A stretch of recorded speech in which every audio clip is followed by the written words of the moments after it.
Hi, my name is Melissa Tebow, and I am a student at the University of Regina. I am currently located in Saskatoon and just entering my 4th year of my nursing degree. So through this presentation, I will be doing my final reflection for ECS 110.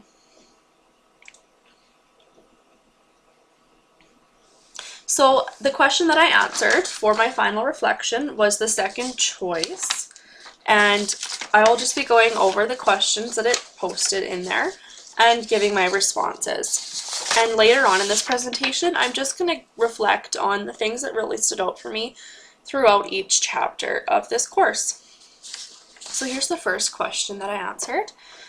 Given that this course has focused on the construction of identities, which aspects of the course did you find the most challenging to your sense of identity? Many aspects of this course have encouraged me to challenge my personal beliefs and sense of identity. Although all chapters had an impact on me, the chapter that particularly challenged my sense of identity was Chapter 4, Race and Racism. Throughout this chapter, I learned several important lessons about the concept of race and racism, as well as racialization. Throughout my time spent learning the content about racism, I developed a significant understanding of race as a social construct. I also learned that racialization can be traced through the production of dominant selves and marginalized others. Reading the article about white privilege by Peggy McIntosh really opened my eyes regarding the production of dominant selves and marginalized others. Next, participating in the Seeing and Learning race activity made me realize just how easy it is to categorize or generalize people based on their appearance. The Tale of Two Families story helped me understand that people in our society are still treated differently based on their race, and this impacts all aspects of their life. Unfortunately, it can also play a major role in their socioeconomic status.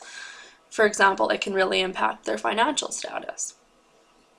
Finally, the part of this chapter on racism that challenged my sense of identity the most was completing the critical autobiography and narrative assignment. Through this assignment, I explored many of my subconscious thoughts regarding racialization that I didn't even realize I had. So how did the critical autobiography and narrative challenge my sense of identity? I believe that this assignment had the most impact on my personal growth throughout this course. Here are some examples from my reflection within this assignment that sum up the impact it had on me. So I've included a few statements that come directly from my critical autobiography and narrative that I really wanted to include because they sum it all up for me. So to me, racism was just some concept that I learned to understand as negative and discriminatory. It was just an idea in my head, and I had no significant experiences to apply to it. Reading through white privilege caused me to have several epiphanies about my life as a young white woman. A statement that really struck me when reading Peggy's article states, "As a white person, I realized that I had been taught about racism as something that puts others at a disadvantage. Until that moment, despite my background learning about racism and its impact, I was still under the impression that racism didn't impact me. It has been hard for me to assess my history with racism, and even harder to admit that racial discrimination is still so evident in my surroundings.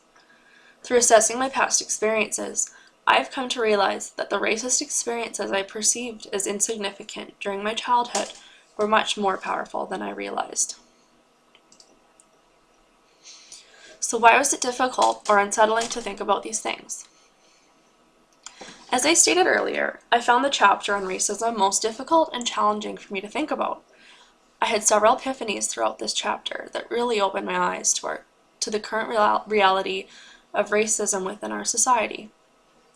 I had been forced to reflect upon racism in the past in other university courses, but never to this extent. I have gained a whole new understanding of race and racism, the language around it, the process of racialization, and whiteness. The specific part of this chapter that was particularly challenging for me to think about are my white privileges and my own examples of racism in my life. As I reflected on my own assumptions and understanding regarding the dominant self and marginalized others, I felt a profound amount of guilt. I felt a guilt for myself and for our society as a whole. Being able to reflect on these thoughts and feelings helped me gain a better understanding of these important concepts. Overall, analyzing a few of my past experiences that contributed to my racialization has helped me realize that my growing understanding of racism will impact my ability to teach effectively.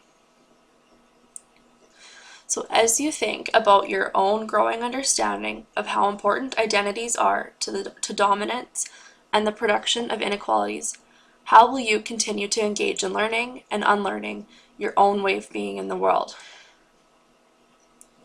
So I plan to continue to engage in learning and unlearning my own way of being in the world by keeping myself well educated and through self-reflection. I believe that self-reflection is very important, and just being aware of our own thoughts and feelings and biases helps us move forward and become better, more educated people. I will critically self-reflect on my thoughts and assumptions regarding important concepts in our society, such as the ones that we discussed in this course.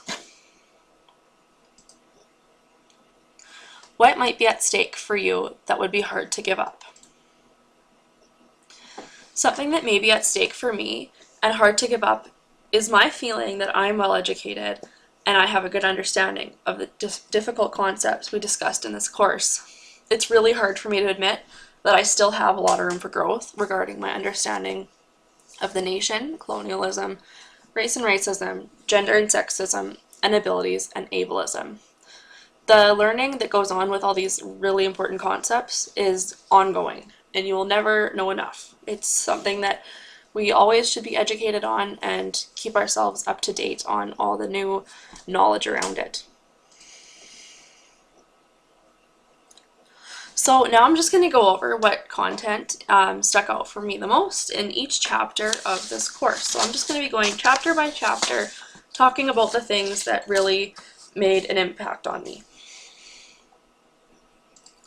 So starting with chapter 1 about self and other. So I really found the intro to social justice important. I learned a lot about challenging equality, identity, and identity formation, which takes place in schools. Subjectivity, so how one comes to be known as this or that identity. The process by which internally or externally the subject is produced. I found the post-structural theory really interesting. And the subject of discourse, it's hard for me to grasp that. I had to go over that video a few times, but I eventually understood that, which really was kind of all this information really was the basis for the rest of the stuff I went over in this course. So chapter 2, the nation. I really found the common sense ideas of being Canadian interesting. I liked learning about the production of national identity through history. The Canadian national narrative, which I talked about in my presentation. The jigsaw activity. So part 1 was my self-reflection and the summary of that article I went over. And I really liked how I did my own reflection. And then the second part, I collaborated with other students. And we really saw things from multiple perspectives. And I found that really beneficial for my learning.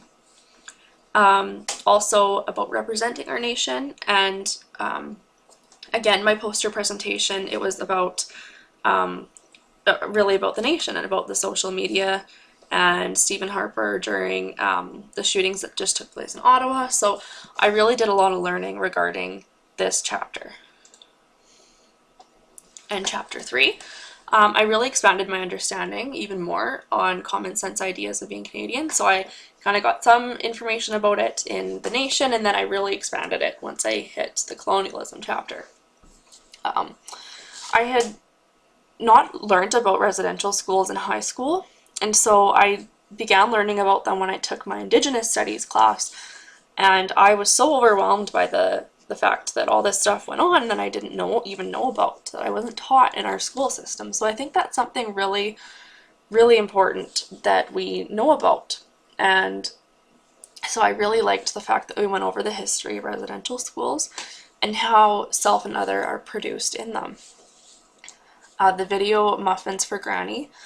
I really liked learning about their perspective through that and the personal stories in there. Canada's apology about the residential schools was really important to view, as well as the video on the protest at that First Nation on the East Coast. And Chapter 4 on race and racism. I've talked about this a lot already through my presentation, but here's some key things that I learned from it. The common sense ideas we hold about race and racism, how race is a social construction, the actual concepts of race, racism, racialization, and whiteness and what they mean, dominant self and marginalized other, Peggy McIntosh's article, White Privilege, that stood out for me a lot, as did the race activity, matching them to who you thought they were, and I was totally wrong with all the ones that I had, and I felt really guilty after that I had those assumptions right away. And finally, the critical autobiography and narrative. Chapter 5, Gender and Sexism. That's where we did the wiki activity on gender and sexism with a few students in our class, a few other students. I learned a lot about the concepts of sexism, gender, and feminism, about the privileged self and marginalized other, how they're produced through gender, the effects of oppression, that information on the violent masculinities, and the impact of advertising and social media, which a lot of students presented on that. And so I learned, it really expanded my understanding by viewing all the different poster presentations on gender, sexism, and social media and advertising. And then the last chapter on abilities and ableism. So the wiki, that was really beneficial to my learning, in that I was able to collaborate with other students and work together with them to get some answers and really answer the questions that were posted on there. I learned a lot about the privileged self and marginalized other through the production, and the marginalized other produced inabilities, the systemic and personal effects of ableism, and the video where people with disabilities are the norm. So in conclusion, I have gone over the questions in the second choice for this final presentation, this final reflection.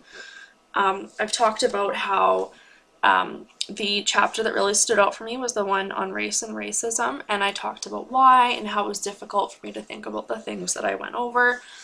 And then I reflected on each chapter and its impact on my sense of identity, my understanding of self and other, and that is it for my presentation. So thank you for listening, and that is the end of it. Thanks.